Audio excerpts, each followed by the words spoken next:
नमस्कार, जय Hind students. UPPCL और यूपी आर्विनल में जैसा कि आप जानते हैं कि पैटर्न चेंज है।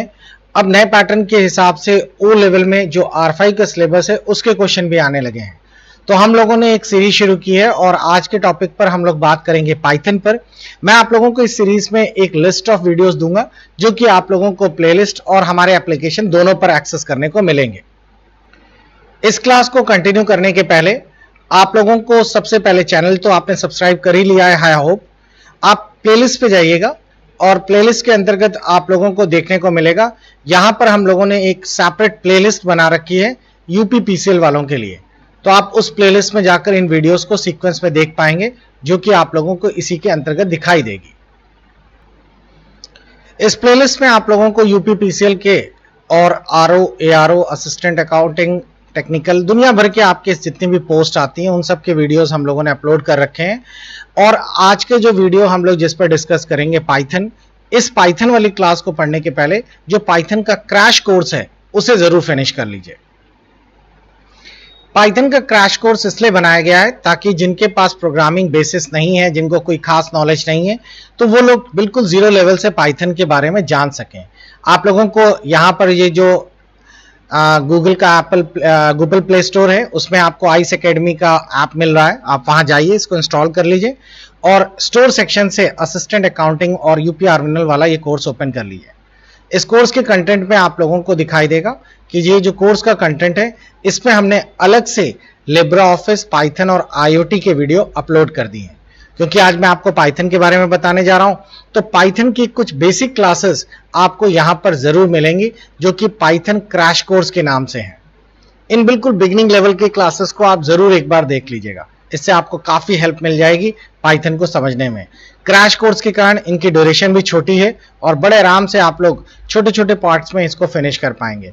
क्योंकि यूपीपीसीएल और इन सभी पोस्ट में पाइथन या कोई भी प्रोग्रामिंग जैसे सी आती है तो कोई डिटेल में नहीं आता, हर टॉपिक का इनिशियल लेवल का क्वेश्चंस रहते हैं, तो इसीलिए आप लोगों को इसे समझने में आसानी होगी। चलिए आज की क्लास शुरू करते हैं। आज की क्लास का पहला सवाल जो है उसमें दिया है पाइथन में कुछ कैलकुलेशन है अर्थमेटिक, इसकी वैल्यू क्या होगी। अब मैं आपको इस क्लास को सॉल्व करने के पहले तो मैं आपको बता दूं कि जिनके वो पाइथन का कोई भी नॉलेज नहीं है तो वो लोग सबसे पहले क्या करें, अपने घर पे एक पीसी में पाइथन इंस्टॉल कर लें। पाइथन इंस्टॉल करना बहुत आसान है, आपको बस python.org नाम से एक वेबसाइट सर्च करनी है। ये पाइथन की ऑफिशियल वेबसाइट है और यहां से आपको विंडोज, मैक सभी के लिए पाइथन इंस्टॉलेशन मिल जाएगा।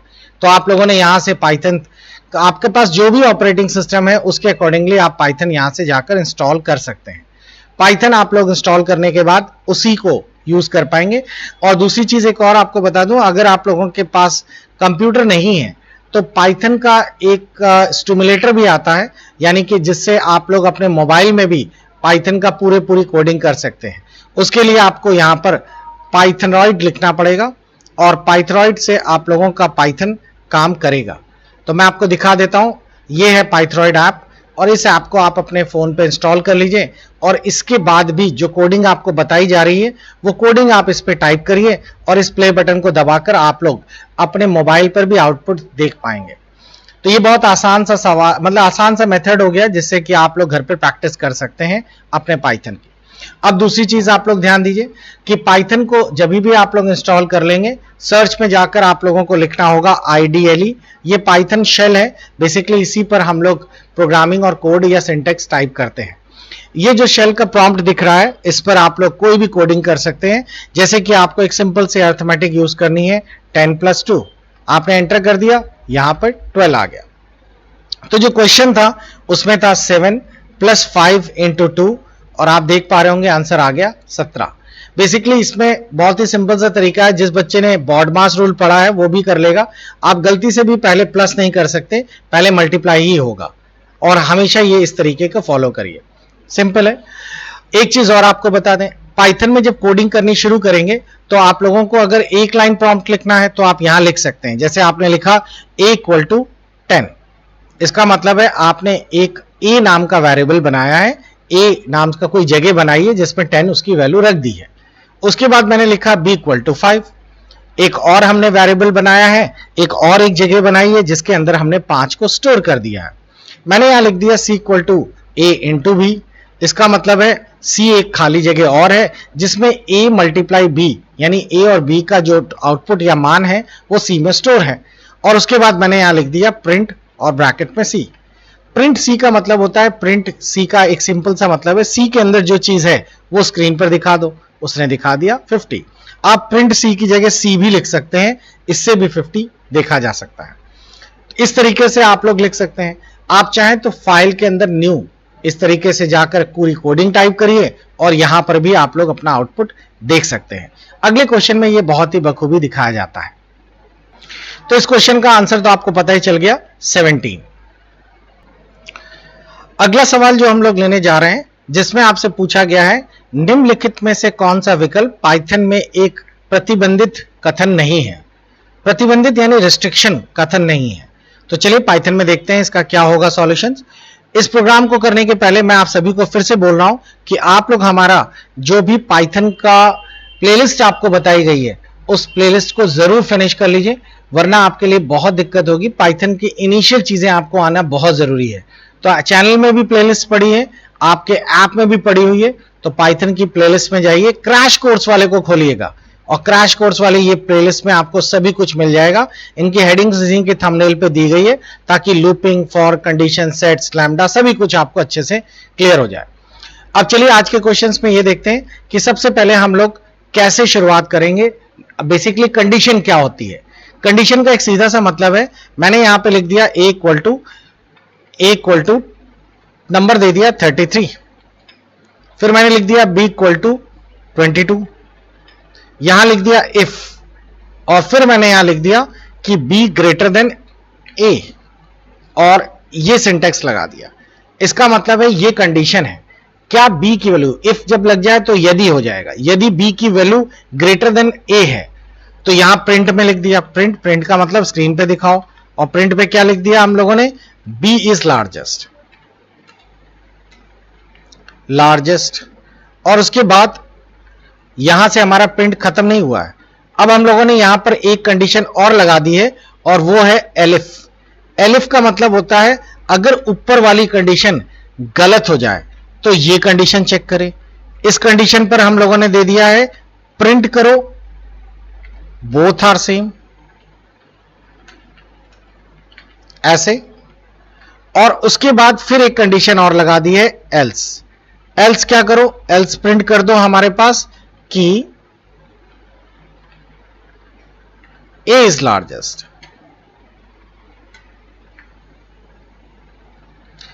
तो आप देख पा रहे होंगे यहां मैंने कई इफ का इस्तेमाल एक साथ कर लिया है। अब चलिए हम लोग समझते हैं पूरा कंसेप्ट क्या है।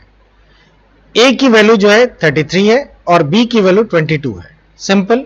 कंडीशन इफ कैसे लिखी जाती है, इफ लिखिए, पहले यहां पर कंडीशन दे दीजिए, अगर ये कंडीशन सही होगी तो प्रोग्राम जंप होकर इस पर आ जाएगा, और अगर ये कंडीशन सही नहीं होगी तो प्रोग्राम इसको बाईपास करके नीचे आएगा, नीचे फिर एक कंडीशन लगी है, अगर ये सही होगी तो प्रोग्राम इस पर आ जाएगा, और अगर ये भी नहीं सही हुई है तो प्रोग्राम आखिरी वाले में पहुंच जाएगा। तो देखिए अभी के रूल के हिसाब से पहली कंडीशन क्या हमारी सही है, गलत, दूसरी भी गलत, तो प्रोग्राम हमारे लास्ट वाले ऑप्शन पे आ जाएगा। अब मैं इसको एक सेव करता हूं प्रोग्राम को, और सेव करने के बाद मैं आपको इसका आउटपुट बना के दिखाता हूं। तो हमने कोई भी नाम दे दिया और उस नाम से इसको सेव कर दिया। अब यहां रन पे जाइए और रन मॉड्यूल कर दीजिए, तो देखिए a इज लार्जेस्ट आउटपुट में आपको दिखाई दे रहा है। इस तरीके से हम लोग इफ का इस्तेमाल कर पाएंगे। अब जो हमारे पास नेक्स्ट है वो है लूपिंग फॉर। फॉर का इस्तेमाल कैसे होता है, ये तो बात हो गई इफ की। फॉर का इस्तेमाल होता है लूपिंग के लिए। लूपिंग शब्द का मतलब होता है कोई भी चीज लगातार दोहराना। जैसे यहां पर हम लोगों ने लिख दिया है फॉर और लिख दिया है x, आगे लिख दिया है इन रेंज और ब्रैकेट में लिख दिया है 10।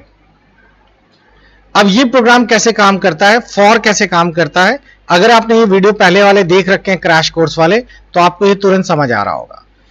अब फॉर का मतलब होता है कि ये जो पार्ट है इतना, ये इसकी बॉडी है फॉर की। फॉर की बॉडी का मतलब हो गया x जो है वो हमारा शुरू हुआ, सबसे पहले x की वैल्यू 0 से शुरू हुई, 0 से शुरू हुई, क्योंकि जब भी आप फॉर लिखते हैं, फॉर का मतलब होता है नंबर ऑफ स्टेप्स इसको घुमाए। जैसे इफ का मतलब मैंने आपको क्या बताया था, यदि, लेकिन फॉर का मतलब होगा लूप, तो ये लगातार घूमता रहेगा। कितनी बार घूमेगा, 10 बार। लेकिन 10 बार घूमने का मतलब है जब मैं इस प्रोग्राम को एग्जीक्यूट करता हूं, जब मैं इसे रन कराऊंगा, तो देखिए प्रोग्राम में 0 से लेकर 9 तक प्रोग्राम रन करेगा। ये आ गया उसका आउटपुट। तो इसका एक सीधा सा मतलब होता है, फॉर एक लूप है जिसके अंतर्गत हम लोग x को 0 से शुरू कर रहे हैं, और 10 का मतलब है आखिरी 9 तक जाएगा, आखिरी वाला नंबर नहीं लेता। और इस तरीके से प्रोग्राम हर बार लूप चलाता रहता है। आप खुद ही सोचिए, अगर मैं इस बॉडी के अंदर कुछ और लिख देता हूं, जैसे मैंने यहां पे एक और लाइन लिख दी, प्रिंट, और ब्रैकेट में लिख दिया ICE, और ब्रैकेट क्लोज कर दिया। अब मैं प्रोग्राम को रन कराऊंगा तो आप देखेंगे ये दोनों चीजें प्रिंट कर रहा है। पहले तो x की वैल्यू भी प्रिंट कर रहा है, फिर IC, फिर लूप ऊपर गया, फिर x की वैल्यू प्रिंट कर रहा है, फिर IC। इस चीज को फॉर कहते हैं। तो आपको लूपिंग का भी कंसेप्ट समझ आ गया होगा। अब चलिए हम अपने आंसर्स पे आते हैं। तो आप लोगों को ये समझ आ गया होगा कि प्रतिबंध किस में लगाया जाता है। तो आपका इफ है, एल्स इफ है, इन सब पर आप लोग रिस्ट्रिक्शंस लगा सकते हैं, लेकिन फॉर पर कोई रिस्ट्रिक्शंस नहीं लग सकते। इसलिए इस क्वेश्चन का सही जवाब होगा फॉर। अगला क्वेश्चन भी बहुत सिंपल सा है, और ये क्वेश्चन मैंने आपको जितने भी दिए हैं ये लास्ट किसी ना किसी पेपर्स के हैं सारे। तो आप लोग देख पा रहे होंगे, इसमें लिखा है पाइथन में डैश फंक्शन का प्रयोग आउटपुट प्रदर्शित करने के लिए। तो अभी भी आपने देखा मैं आउटपुट के लिए कौन सा प्रोग्राम यूज करता था, आउटपुट के लिए मैं सिंटेक्स यूज करता हूं प्रिंट। तो प्रिंट से हम लोग आउटपुट देख पाएंगे। एक चीज और आपको अभी भी जो मैंने फॉर लूप बताया, पाइथन में रेंज 20, 10, -1 लिखने से क्या पुनर्वर्तन होगा। तो आप देख लीजिए, इसके लिए बहुत ही सिंपल सा है। अभी अभी हम लोग पाइथन शेल पे फॉर लूप चला रहे थे, तो पाइथन में जो रेंज आप लोगों ने देखी थी वो 10 मैंने लिखा था। 10 का मतलब हो गया 0 से लेकर 9 तक। अब मैं इनके द्वारा दिए गए क्वेश्चन के आधार पर इसको मॉडिफाई कर देता हूं। मैं 20 से शुरू कर रहा हूं, 10 तक जा रहा हूं, और यहां -1, इसे कहते हैं डिक्रीमेंट। और डिक्रीमेंट का मतलब क्या होता है, बड़े से छोटा होना। अब मैं इसको रन कराऊंगा तो प्रोग्राम फिर से देखिए, इस बार 20 से प्रोग्राम शुरू होगा और आखिरी में 10 को नहीं लेता और एक एक करके आएगा। तो आपको दिख रहा होगा कि इसका सही आंसर ये है। 20 से लेकर 11 तक आपका प्रोग्राम प्रिंट हो जाएगा। क्यों ऐसा प्रिंट हुआ वो भी आपको समझ आ गया होगा, क्योंकि इस बार लूप प्लस यानी इंक्रीज ना होकर -1 लगा हुआ है। तो हमेशा प्रोग्राम यहां से शुरू होता है, यहां तक चलता है, लेकिन इसको ऐड नहीं करता, इसके पहले खत्म हो जाता है, और ये स्टेप्स बढ़ते या घटने के लिए शो करते हैं। अगर मैं इसी की जगह 20 की जगह यहां 30 लिख देता और यहां पे 1 लिख देता या ना भी लिखता, अब मैं प्रोग्राम को रन कराता, तो आप देखते 20 से लेकर 29 तक प्रोग्राम आउटपुट में आ जाता। तो आपको ये फॉर लूपिंग भी क्लियर हो गई होगी कि किस तरीके से हम लोगों ने इस लूपिंग को एग्जीक्यूट किया है। मिलते हैं अगले वीडियो में, और अगले वीडियो में मैं ये आशा रखता हूं कि आप लोग पाइथन का जो क्रैश कोर्स वाला फोल्डर है उसके अंदर के जो 15 वीडियोस हैं वो पहले पूरे फिनिश कर लीजिए, ताकि आगे पाइथन के कोर्सेज को पढ़ाते समय आपको आसानी रहे। Good bye, take care.